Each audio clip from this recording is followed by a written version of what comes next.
महिन्यातील शुक्ल पक्षातील पंचमीला आपण वसंत पंचमी म्हणून साजरी करत असतो। यंदा 23 जानेवारी 2025 वार शुक्रवार ह्या दिवशी वसंत पंचमी आलेली आहे। माता सरस्वतीची कृपा आपल्यावर असावी आणि सरस्वतीचं पूजन ह्याच दिवसापासून करायचं असतं आणि प्रत्येक आईने आपल्या मुलांसाठी कुठली सेवा करावी, कशी साजरी करावी वसंत पंचमी या संदर्भातली माहिती आज आपण बघणार आहोत। नमस्कार सर्वांना, श्री स्वामी समर्थ। तुम्हा सर्वांचं आपल्या चॅनलमध्ये खूप खूप मनापासून स्वागत। आजचा दिवस तुम्हाला शुभ जावो, स्वामीच्या कृपेने तुमच्या सगळ्या चांगल्या इच्छा स्वामी महाराज नक्की पूर्ण करो हीच महाराजांचरणी प्रार्थना करते आणि आजच्या व्हिडिओला सुरुवात करते। बघा, 23 जानेवारी 2025 ला वसंत पंचमी आलेली आहे। ह्या दिवशी प्रत्येक घरात लहान मुलं असतात, मोठे मुलं असतात, जे शिक्षण झालेलं असतं किंवा काही शिकू बघत असतात, तर त्यांच्यासाठी काही सेवा करावी आणि त्यांच्यासाठी त्यांनी कशी माता सरस्वतीची पूजा करावी ते आपण बघूया। तर सगळ्यात आधी लक्षात घ्या, आपल्याला माता सरस्वतीचं पूजन करायचं आहे। सरस्वती यंत्र कुठे पण तुम्हाला दुकानात मिळून जाईल, ते तुम्हाला दिसतंय बघा।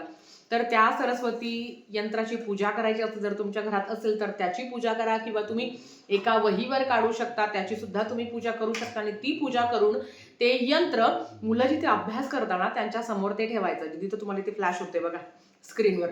तर ते यंत्र आहे, तर त्याची तुम्हाला पूजा करायची असते। तुम्हाला दुकानातही मिळेल आणि किंवा तुम्ही घरातही काढू शकता। एखाद्या पेनाने, लाल पेनाने काढलं तरी हरकत नाही।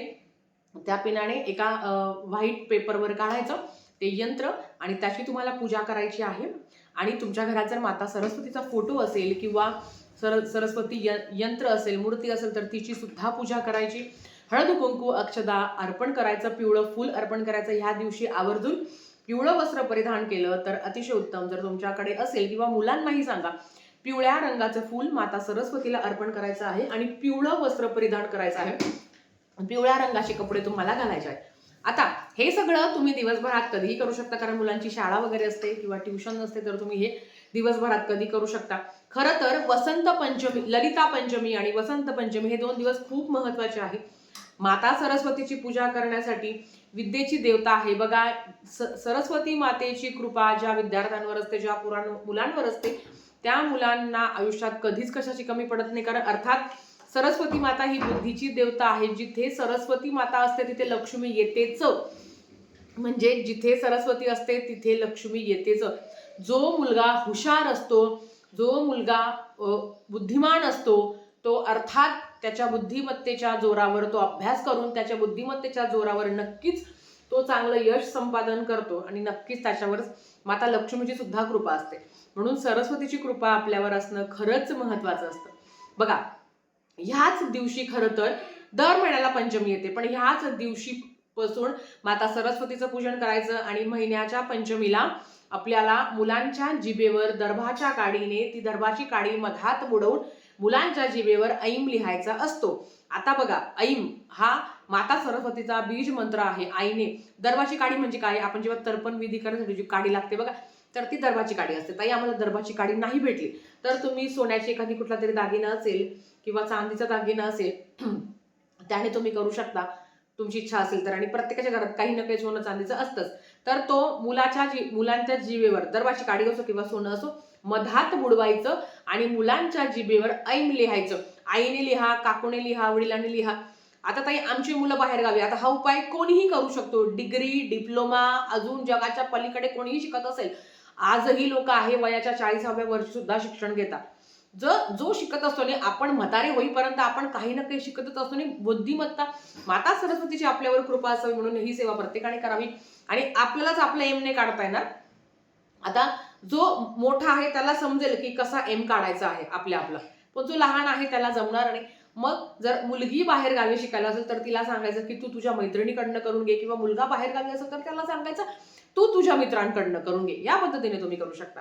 तर ही जी सेवा सांगितली आहे ऐमची, तर ही तुम्ही दिवसभरात कधीही तुमच्या मुलांच्या जिभेवर तुम्ही दर्भाच्या काडीने मधात बुडवून ऐम काढायचं आहे। आणि पूजा पण तुम्ही सकाळी केली तर अतिउत्तम, पण मुलं नसेल आणि ही सेवा किंवा ही पूजा तुम्ही मुलांकडनं करून घ्या। ताई मुलं बसणार नाही, तुम्ही करा, पण मी तुम्हाला काय ज्या सेवा सांगणार आहे ना, तर ह्या मुलांकडनं, तर मी तुम्हाला जी काही सेवा सांगणार नाही तर हे मुलांकडनंच करून घेण्याचा प्रयत्न तर ही सेवा मुलांकडनंच करून घेण्याचा प्रयत्न करा. आता ज्या मुलांना स्वतःला लिहिता वाचता येतं त्यांनी स्वतःची सेवा स्वतः करावी. आणि ताई मुलं खूप लहान आहे, ज्यांना लिहिता वाचता येत नाही त्यांना आपल्या शेजारी बसवा आणि जे काही तुम्हाला मी मंत्र स्तोत्र सांगते आहे ते तुम्ही पठण करा. त्यांना तुमच्या शेजारी बसवा, हात जोडायला लावा आणि माता सरस्वतीला प्रार्थना करा. आपल्याला स्वामींना पण प्रार्थना करायची आहे, गणपती बाप्पांना प्रार्थना करायची की माझ्या मुलांवर तुझी कृपा राहू दे. बघा, जो अभ्यास करतो त्याच्यावर माता सरस्वतीची कृपा असते. जर तुम्ही प्रयत्नच नाही केले आणि फक्त सेवाच केली तर तसं होत नाही. तुमचे प्रयत्न ही काळ्या दगडावरची रेष आहे. प्रयत्नच करा, पण त्याच्याबरोबर नशिबाची साथ असणं, परमेश्वराची कृपा असणं हे तेवढंच महत्वाचं आहे. जर अभ्यासच नाही केला अशी सेवा करत बसलं तर काहीच होणार नाही. अभ्यासच करावा लागतो, बुद्धिमत्तेचा विकास व्हावा. आपल्या मुलं एक पाठी, काही काहींचं असतं की वाचलं की लगेच पाठ होतं आणि काही काही वेळांना प्रत्येकाला टाइम लागतो. तर प्रत्येकाची बुद्धिमत्ता वेगळी आहे. तुम्ही प्रयत्न करावे, तुमचे अथांग प्रयत्न असावे आणि त्या प्रयत्नांना नशिबाची साथ असणं, माता सरस्वतीची कृपा आपल्यावर असणं, म्हणून आपल्याला ह्या सेवा करायच्या आहे. आता सेवा काय करायच्या, मुलांना लिहिता वाचता येत असेल तर त्यांच्याकडनं करून घ्या, त्यांना येत नसेल तर आपण त्यांच्याकडनं ही सेवा करून घ्यायची. तर आता मी तुम्हाला सेवा सांगते की तुम्हाला सेवा काय करायची आहे. तर बघा, तुम्हाला श्री स्वामी समर्थ मंत्र एक माळ जप करायची आहे. ऐक्य मंत्र तुम्हाला 11 वेळा म्हणायचा आहे किंवा तुम्ही 21 वेळा म्हणू शकता. त्याच्याच बरोबर सरस्वती मंत्र तुम्हाला 11 वेळा किंवा तुम्ही एक माळ म्हणू शकता. सूर्य मंत्र 11 वेळा, 21 वेळा किंवा एक माळ करू शकता. गणपती अथर्व शीर्षम एकदा म्हणायचं आहे.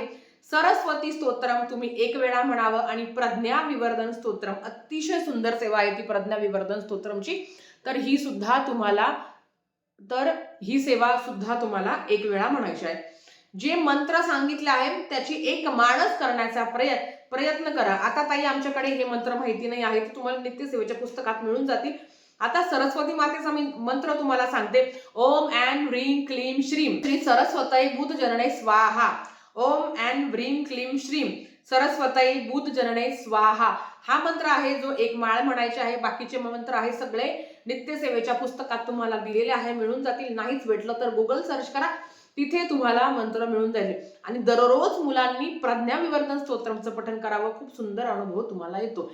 तर नक्कीच प्रत्येक आईने आपल्या मुलांकडनं ही सेवा करून घ्यावी. वसंत पंचमीला नाही करणं शक्य झालं ताई तर कधी करावी, तर येणारी जी पंचमी असेल तेव्हा तुम्ही ही सेवा करू शकता. आणि प्रत्येक पंचमीला आईने मुलांच्या जिभेवर दर्भाची काडी मधात बुडवून ऐम लिहायचा असतो प्रत्येक पंचमीला. आणि माता सरस्वतीची पूजा करायची असते. जो यंत्र तुम्ही ठेवला आहे, जिथे मुलं अभ्यास करतात त्यांच्या समोर ते यंत्र ठेवावं की जेणेकरून त्यांचं सुद्धा लक्ष केंद्रित होण्यास मदत होईल. तर आजच्यासाठी फक्त इतकं. झालेली सेवा स्वामींच्या चरणी मी रुजू करते आणि आजचा व्हिडिओ इथेच थांबवते. आवडला असेल तर लाईक शेअर सबस्क्राईब करा. भेटूया परत अशाच एक नवीन व्हिडिओ सोबत. तोपर्यंत श्री स्वामी समर्थ.